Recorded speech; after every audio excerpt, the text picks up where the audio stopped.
Hey, thank you for watching this week. I believe I have a message that you need to hear, something that's going to stir you up to help you fulfill the plan of God for your life. You know, that's what I'm passionate about teaching people, is how to do what God's put you on this earth to do. You know, one of the things that I've been studying is about your gifts, how God has given you specific gifts that He is fully expecting you to develop. And the thing is, you discover your gifts. You don't get to decide, you discover your gifts.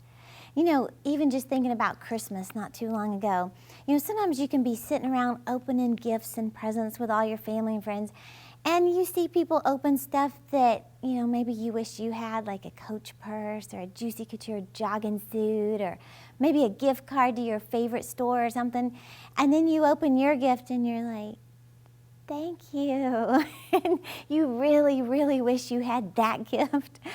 Well, you know, the same is true with some of the gifts that God's put on the inside of us. Sometimes we don't even think of them as gifts, and we want the gifts that somebody else has. You know, I wish I had the gift to sing like Celine Dion, or, you know, I wish I had the gift to do gymnastics or athletics like other people, but I don't have that gift. And you know, you could spend your whole life mad about the gifts you've received, or wishing so bad you had someone else's gifts and trying to have their gift, and it's not going to happen. But I want you to know, God has given you a gift.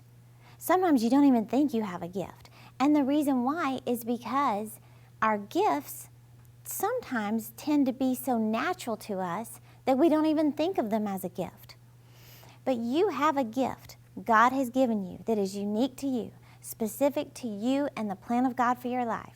And God wants you to discover it and then develop it and use it to not only benefit your own life, but benefit other people.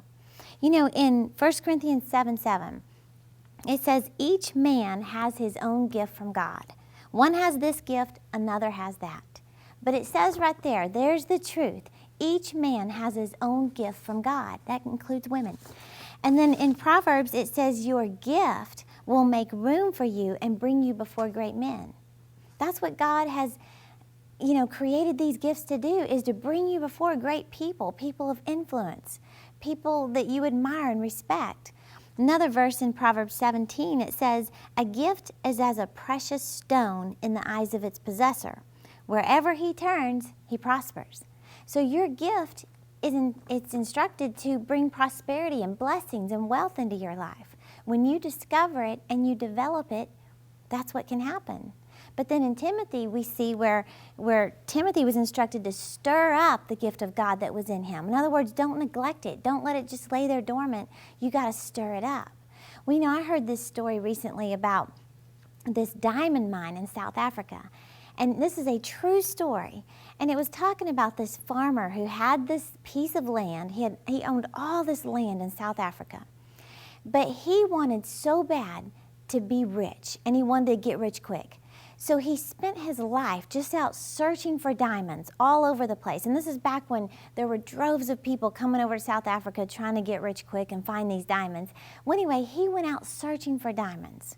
Meanwhile, he completely neglected his land. Weeds grew up. It was barely even livable. The place was in such poor condition. And he wasn't making any money. He wasn't getting rich. He never found a trace of diamonds. Meanwhile, his farm is just being abandoned, poor condition. He ends up having to sell the property, made hardly anything on it.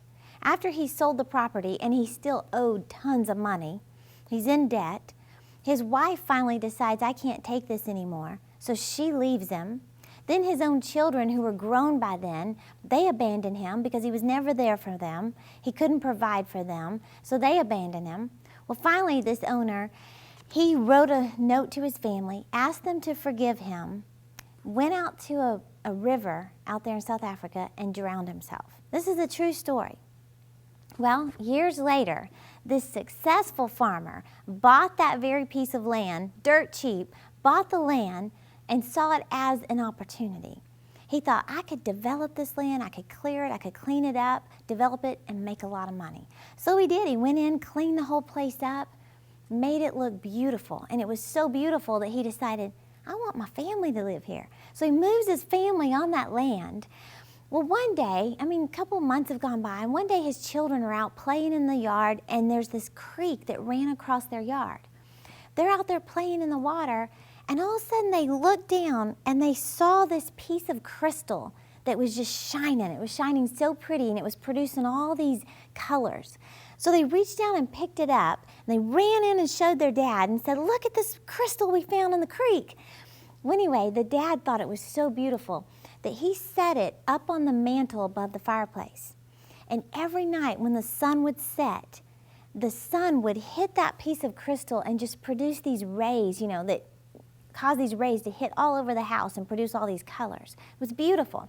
Well, anyway, a couple of years went by, not months, a couple of years went by.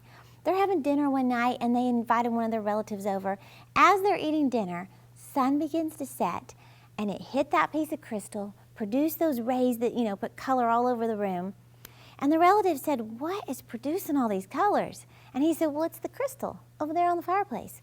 So he said, "You mind if I look at it?" So he goes over and picks it up, and he said, "I don't think that's crystal."